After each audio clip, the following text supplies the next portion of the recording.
Hi hello good morning. This is Raghavendra. మీరు వింటున్నారు trending soft YouTube channel.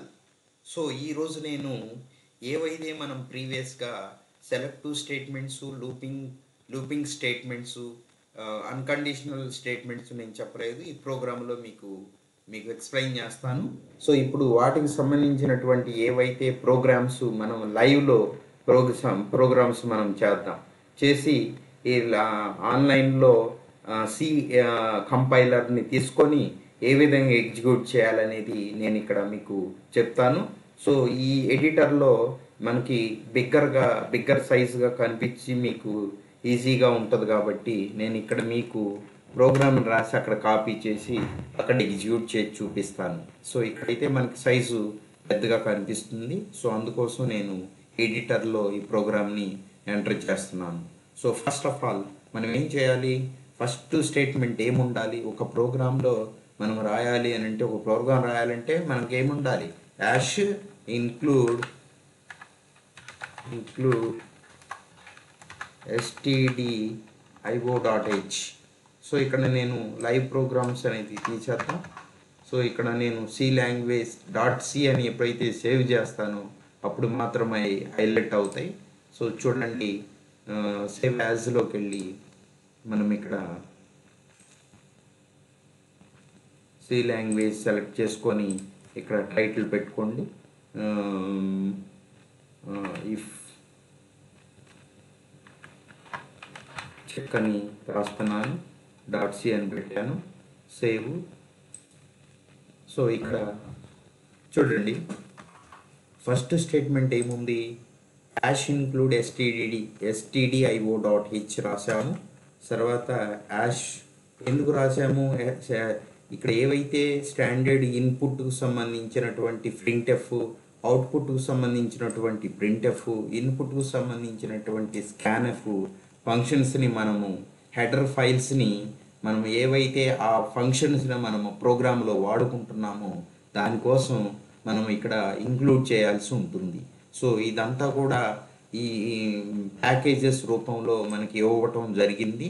So దాని నుంచి మనం ప్రోగ్రాంలోకి మనం వాడుకుంటున్నాం కాబట్టి మన ప్రోగ్రాంలో ఇంక్లూడ్ చేసుకోవాల్సి ఉంటుంది.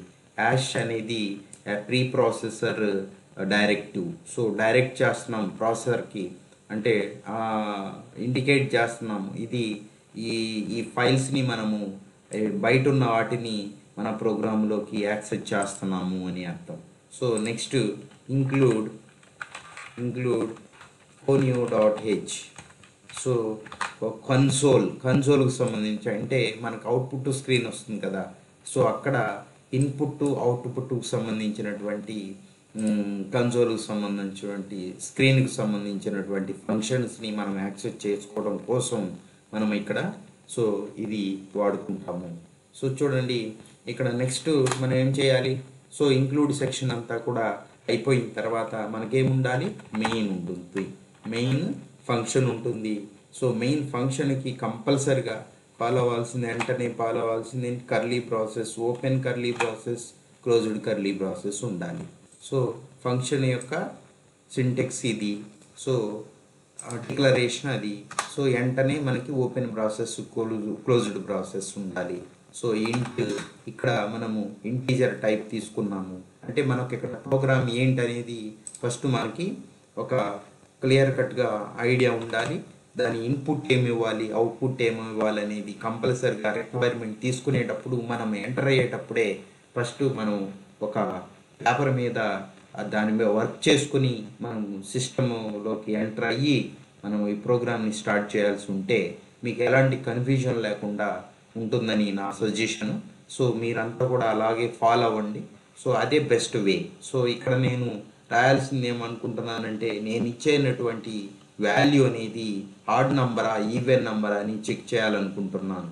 So given number is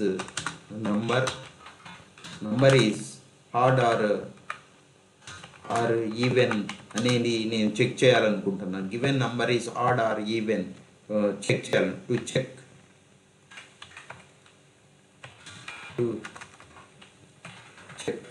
given number is odd or even అని. సో ఇక్కడ నేను అక్కడ సింగిల్ ఫార్వర్డ్ స్లాష్ స్లాషెస్ ఇచ్చాను. దాని యొక్క ఇంపార్టెన్స్ ఏంటి అని అంటే అది కామెంట్స్ అంటాము. దాన్ని కామెంట్స్ కోసం మనం వాడతాం single line comments, double line comment for multi line comments forward slash star అని ఇస్తాము. సో ఇది మన యొక్క ప్రోగ్రామ్. సో ప్రోగ్రామ్ యొక్క ఆ, ప్రశ్న ప్రశ్న ఏంటి? To check the given number is odd or even. దాన్ని ఎలా మనం ఐడెంటిఫై చేయాలి, దాని యొక్క ఇన్పుట్ ఏమి ఇవ్వాలి, అవుట్పుట్ ఏం రావాలి అనేది మనం ఇక్కడ ఇంపార్టెంట్. సో ఇన్పుట్ ఒక నంబర్ ఇస్తాము, సపోజ్ ఒక ఎన్ అనుకుందాం, ఫర్ ఎగ్జాంపుల్ ఒక 10 ఇద్దాము. సో అది ఆడా ఈవెనా? సో మనం డైరెక్ట్గా మనం తెలిసిన దాని ప్రకారము 10 అనేది ఈవెన్ కిందే వస్తుంది. అంటే ఏంటి, ఎలా మనం చెక్ చేయాలి అనేది ఇక్కడ మనము ఒక క్లారిటీకి రావాలి. సో ఆ నంబర్ అనేది 10 డివైడెడ్ బై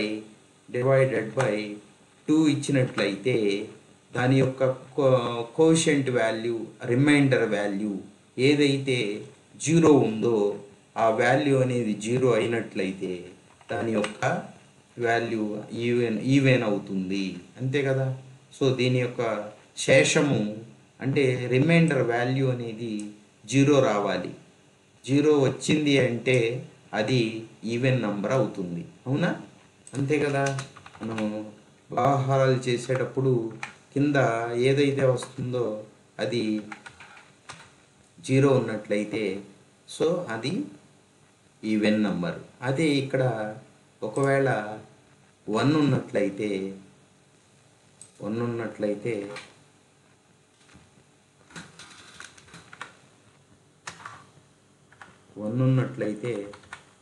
ఆడ్ నంబర్ కింద వస్తుంది. సో అంతే కదా. సో ఫస్ట్ మనము నంబరు తీసుకోవాలి, ఇన్పుట్ తీసుకోవాలి. సో తర్వాత క్యాలిక్యులేషన్ మనం చెక్ చేయాలి. సో ఇది ఏంటి ఆపరేటరు? సో ఇది ఆపరేటరు. సో ఆపరేటర్ ఏం చేస్తుంది? ఇది రిమైండర్ వాల్యూ అనేది వాల్యూ కోసం దీన్ని వాడతాము, రిమైండర్ వాల్యూ కోసం. సో ఫార్వర్డ్ రిమైండర్ వాల్యూ కోసం వాడతాము. డబుల్ ఈక్వల్ టు అంటే ఇక్కడ మనం కంప్యూటర్ ప్రోగ్రామింగ్లో ఈక్వల్ అంటే మనం జనరల్గా ఈక్వల్ అంటే అసైనింగ్ ఆపరేటర్ కింద వస్తుంది. అంటే ఎన్లో 10 ఉన్నట్లు లెక్క. ఈక్వల్ టు అని అంటే డబల్ ఈక్వల్ టు వాడతాము. సో మనం మామూలుగా రియల్గా వాడేదేమో సింగిల్ ఈక్వల్ని సింగిల్ ఈక్వల్ కిందే వాడతాము. ఇక్కడ ప్రోగ్రామింగ్లో మనం కంప్యూటర్ సిస్టంలో సో డబుల్ ఈక్వల్ని ఈక్వల్ కింద ట్రీట్ చేస్తాము. అది అందరూ కూడా గుర్తుపెట్టుకోండి. సో ఈ విధంగా కండిషన్ చెక్ చేసి ఆ వచ్చినటువంటి వాల్యూ అనేది 0 అయితే ఈవెన్ కింద, లేదు అనుకుంటే 1 వచ్చినట్లయితే ఆడ్ కింద అది మనము రాస్తాము ప్రోగ్రాంలో. సో ఇక్కడ మనకు కావాల్సిన ఇన్పుట్ ఏంటి? ఒక వాల్యూని తీసుకోవాలి, తర్వాత కండిషన్ని చెక్ చేయాలి. చెక్ చేసిన తర్వాత వచ్చినటువంటి వాల్యూ ఈవెన్ ఆడ్ అనేది దానికోసం మనం ఇక్కడ ప్రోగ్రాం రాయాల్సి ఉంటుంది. సో ఇక్కడ ఇచ్చే వాల్యూ ఈ నంబర్ కాబట్టి సో ఇక్కడ ఎన్ అని ఇంటీజర్ టైప్ డిక్లరేషన్ చేసుకున్నాం. ఇంటీజర్ టైపు ఎన్ నంబరు. సో నెక్స్ట్ SCR అనేది వాడుతున్నాము. సో ఎందుకంటే క్లియర్ అవుట్పుట్ స్క్రీన్ ప్రీవియస్గా ఏదైనా మనం ఎగ్జిక్యూట్ చేసి చూసినట్లయితే ఆ స్క్రీన్ మీద ఉండిపోతుంది. మనం నెక్స్ట్ ప్రోగ్రామ్ని ఎగ్జిక్యూట్ చేసినప్పుడు అది కూడా కనిపిస్తుంది. సో అది క్లియర్ అవ్వటం కోసం మనం SCR అనే ఫంక్షన్ వాడతాము. అది conio.hలో ఉంటుంది. సో నెక్స్ట్ ఇంకేం తీసుకోవాలి? సో తర్వాత printf ఫంక్షన్లో మనం ఏం ఎంటర్ చేయాలి? ఎంటర్ వాల్యూ అంటే ఎన్ వాల్యూని తీసుకోవాలి, ఎన్ యొక్క వాల్యూని తీసుకోవాలి. సో తీసుకున్నాము. తర్వాత తీసుకోవాలి అంటే రాసినంత మాత్రాన అయిపోదు కదా. స్కాన్ఎఫ్ అనే ఫంక్షన్ ద్వారా మనము రీడ్ చేసుకుంటాము. ఇది ఫార్మేట్ స్పెసిఫైయర్, ఇది %d అనేది ఇంటీజర్ టైప్ కాబట్టి సో మనం ఇక్కడ సేవ్ చేసుకోవాలి కదా, ఎక్కడ మెమరీ లొకేషన్లో అక్కడ రెఫరెన్స్ వేరియబుల్ అడ్రస్ ఎన్ అని ఇస్తాము, అడ్రస్ ఆఫ్ ఎన్ అని ఇస్తాము. అది సో మనం ఏదైతే ఇంటీజర్ వాల్యూ మనము ఎంటర్ చేసామో అది ఇంటీజర్ టైప్ వాల్యూ ఎన్లో స్టోర్ చేసుకుంటుంది. నెక్స్ట్ ఇక్కడ మనం కండిషన్ని రాసుకోవాల్సి ఉంటుంది. ఇఫ్ కండిషన్, సో ఇక్కడ నుంచే మనం కండిషన్స్ని స్టార్ట్ చేస్తాము.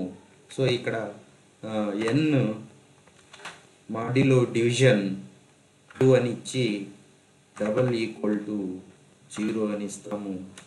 సో ఇది తర్వాత బ్లాక్ ఆఫ్ స్టేట్మెంట్స్ ఎగ్జిక్యూట్ అవ్వాలంటే మనం ఇక్కడ కర్లీ ప్రాసెస్ ఓపెన్ చేస్తాం. దీనిలో అది ట్రూ అయితే దీంట్లో ఇచ్చినటువంటి స్టేట్మెంట్స్ అనేవి మనకు డిస్ప్లే కావాలి కాబట్టి so the given number is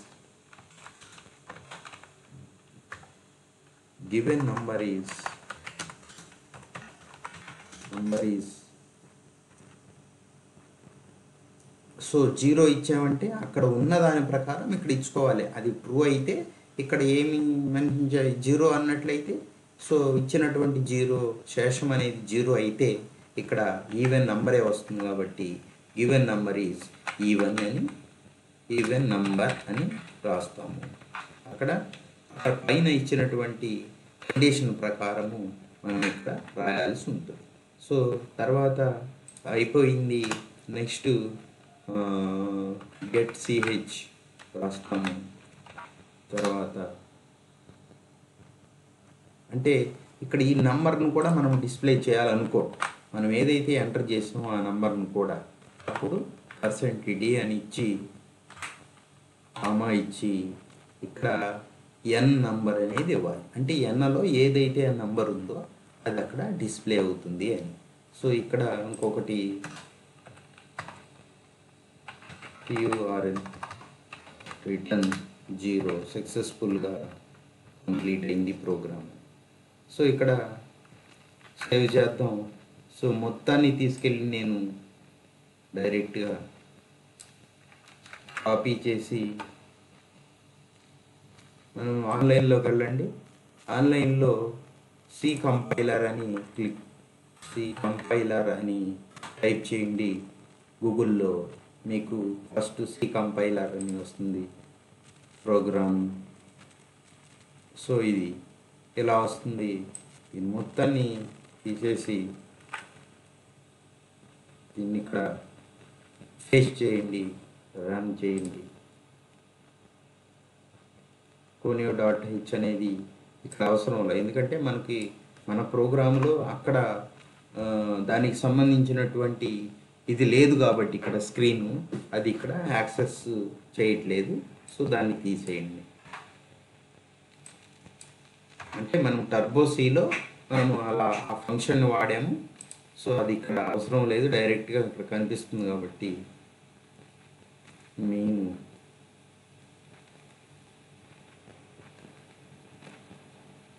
return default ఇంట్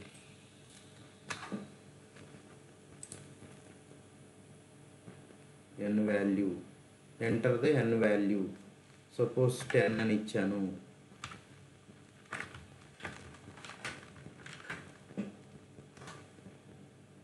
ఓకే, ఎంటర్ n వాల్యూ ఇచ్చాను చూడండి. So given number is even number అని వచ్చిందా. సో ఇది సో మనకి అవుట్పుట్ వచ్చేసిందా. సో మీరు గమనించండి, ఎంటర్ ది n వాల్యూ 10 ఇచ్చాను. నేను ఇంకోసారి రన్ చేస్తున్నాను. అంటే ఒక ప్రోగ్రామ్ రాసామంటే అది నంబర్ ఆఫ్ టైమ్స్ మనం వాడుకోవడం కోసం మనం ప్రోగ్రామింగ్ రాస్తాము.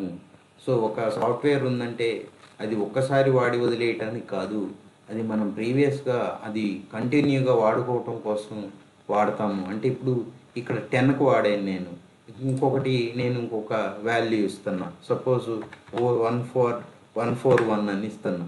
సో దాని యొక్క చెక్ చేయాలి అని అంటే ఏమొస్తుంది. సో n వాల్యూ 141 అని ఇచ్చాను, ఏమొచ్చింది 3 అని ఇచ్చాను, వచ్చిందా. సో 2, 3, 4 అంటే ఏంటిది, ఈవెన్ నెంబరేనా. సో ఓకే, నెక్స్ట్ నేను 45 ఇచ్చాను, ఎంటర్ చేశాను. So enter 45. ఎందుకుది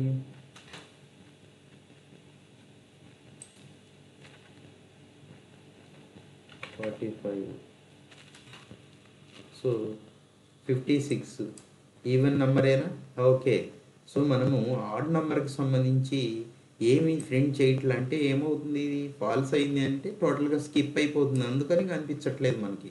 సో మీరు గుర్తుపెట్టుకోండి, ఇక్కడ ఏదైతే ఒక్క కండిషన్ ఇచ్చామో ఆ కండిషన్ ట్రూ అయితేనే ఇది డిస్ప్లే అవుతుంది. మామూలుగా కండిషన్ ఫాల్స్ అయిపోతే అసలు ఇది టోటల్గా స్కిప్ అయిపోతుంది. అంటే ఇక్కడ మనం ఎంటర్ చేసేంత వరకే ఉంటుంది, మనకేమీ కనిపించదు, ఇక్కడ ఏమి రాయలేదు కదా. సో ఇక్కడ ఏం రాద్దాం మనం, ప్రింట్ఎఫ్లో ఈవెన్ కాకపోతే జనరల్గా ఏంటి రాస్తాము, ఆర్డ్ అని రాసుకోవాలి, కానీ నెక్స్ట్ దానిలో మనం అది అలా రాద్దాం. సో ఇక్కడ నో యూజ్ అని రాద్దాం. ఇఫ్ వల్ల నో యూజ్, ఫర్ ఎగ్జాంపుల్ అలా రాసుకున్నాం. సో ఏం కాదు, సో అది రాద్దాం. మనం ఎప్పుడైతే మనము ఆడ్ నెంబర్ ఇచ్చామో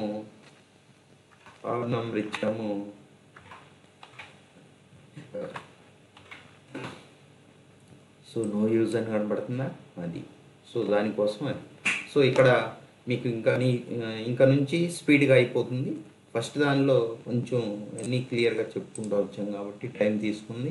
సో ఇక్కడ మనం సిఎల్ఆర్ ఎస్సిఆర్ మనం టర్బోసీకి ఇది వాడుతున్నాము, మనం లోకల్ సిస్టంలో వర్క్ అవుతుంది కాబట్టి. ఇది ఆన్లైన్ సిస్టమ్ కాబట్టి డైరెక్ట్గా వచ్చేస్తుంది కాబట్టి ఏం అవసరం లేదు. సో ఇక్కడ మనకి ఏవైతే ట్రూ అయ్యిందో, ట్రూ అయితేనే ఈ స్టేట్మెంట్ ఎగ్జిక్యూట్ అవుతుంది, లేకపోతే బయటకు వచ్చేస్తుంది కాబట్టి ఏమీ కనిపించట్లేదు. ఇక్కడ నెక్స్ట్ది ఆడా ఈవెనా అనేది రెండు కనపడాలి అంటే ఎల్స్ ఇఫ్ వాడతాము. ఇక్కడ ఇఫ్ వాడాము, ఇక్కడ ఎల్స్ ఇఫ్ వాడతాము. ఇంకొకటి, సో ట్రూ కాలేదు అని అంటే ఏం చేసాం, ట్రూ కాలేదు అని అంటే ఇంకొకటి else వాడాం.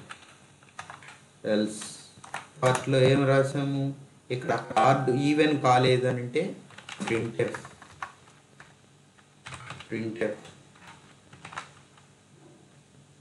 given number is odd number percentage n. Okay, ఈ బ్లాక్ ఆఫ్ స్టేట్మెంట్ అనేది ఎగ్జిక్యూట్ అవుతుంది. సో ఇక్కడ మీరు ట్రూ అయితేనేమో ఇది ఫాల్స్ అయితేనేమో, అంటే ఇది ఫాల్స్ అయితేనేమో దీనికి వచ్చేస్తుంది. అంటే ఇక్కడ ఏంటి, రెండు కండిషన్లు ఉన్నాయి. సో ఆ రెండు కండిషన్లు ఇక్కడ ఒక కండిషన్ చెక్ చేసి రెండు ఆప్షన్లు ఉన్నాయి, సారీ ఒక కండిషనే రెండు ఆప్షన్లు ఉన్నాయి. ఫస్ట్ కాకపోతే సెకండ్ అవ్వు అని అర్థం. సో ఇక్కడ మనం ఆన్లైన్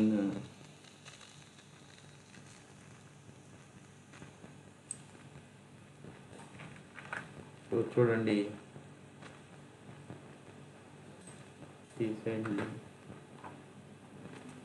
రన్ చేద్దాం.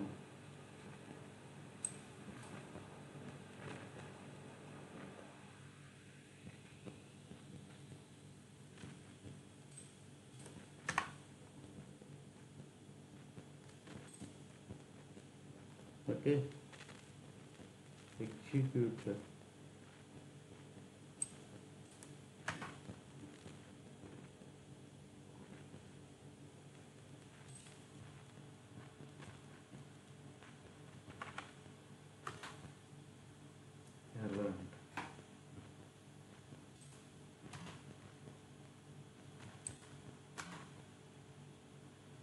ఇఫ్ కండిషన్ రాసాము, ఎల్స్ రాసాము, సెమీకోలన్ పెట్టి. సో ప్రతి దానిలో కూడా సి ప్రోగ్రాంలో ఎండ్ విత్ సెమీకోలన్తో ఎండ్ చేయాల్సి ఉంటుంది. దాన్నే మనం స్టేట్మెంట్స్ అంటాము.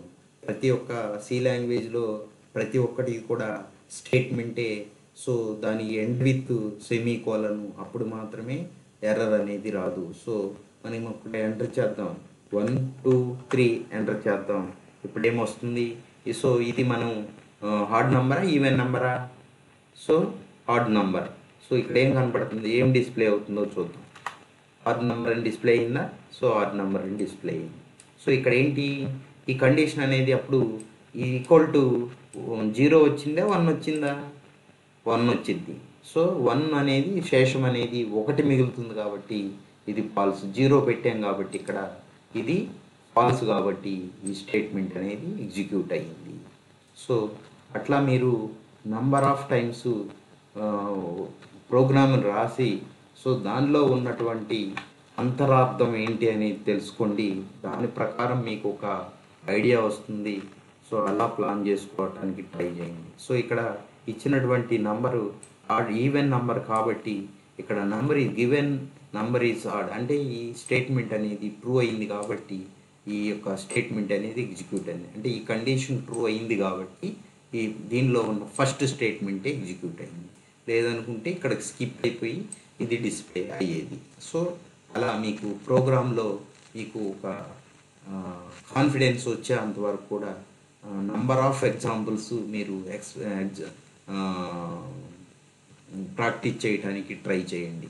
Thank you. So next else, if else, first if అయింది, తర్వాత ఇఫ్ ఎల్స్ అయింది.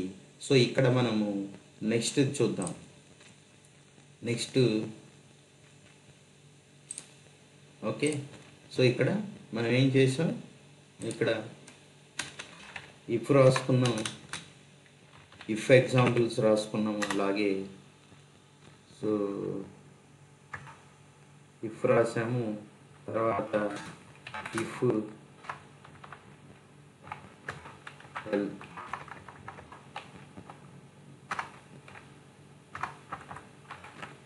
ఎల్స్ ఎగ్జాంపుల్ చెప్పుకున్నాం. ఓకేనా? సో నెక్స్ట్ ఇంకొకటి, తర్వాత ఇంకొకటి. సో ఇచ్చినటువంటి కండిషను మనకు ట్రూవా కాదా అనేది నంబర్ ఆఫ్ చెక్ చేయాలి కాబట్టి ఇక్కడ మనకు ఎగ్జాంపుల్స్ ఏం తీసుకుందాం, ఎల్స్ ఇఫ్ లాడర్. ఎగ్జాంపుల్కి ఫస్ట్ ఏంటి, ఇఫ్ తీసుకోవాలి, ఇఫ్లో కండిషన్ ట్రూ అవ్వాలి, ఇచ్చినటువంటి నంబరు కండిషను ట్రూ అవ్వాలి,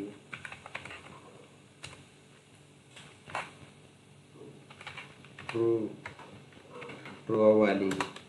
నెక్స్ట్ మళ్ళీ ఎల్స్లో మళ్ళీ ఇఫ్ కండిషన్ రాసుకోవాలి, మళ్ళీ స్టేట్మెంట్ అనేది డిస్ప్లే అవ్వాలి, ఎగ్జిక్యూట్ అవ్వాలి. అలా మళ్ళీ ఎల్స్ రాయాలి, ఇఫ్ రాస్తాము. ఓకే. సో ఆ విధంగా మనం నెక్స్ట్ ఒక ప్రోగ్రామ్ని రాద్దాం. అంటే ఏ టైప్ ఆఫ్ ప్రోగ్రామ్ రాద్దాము? సో ఇక్కడ డైరెక్ట్గా రాసేద్దాం. సో ఇక్కడ కండిషన్ ట్రూ అయ్యింది. ఓకే. నెక్స్ట్ ప్రోగ్రాంలో మళ్ళీ నెక్స్ట్ వీడియోలో మళ్ళీ నేను చెప్తాను. సో మీకు నచ్చితే షేర్ చేయండి, లైక్ చేయండి, సబ్స్క్రైబ్ చేయండి.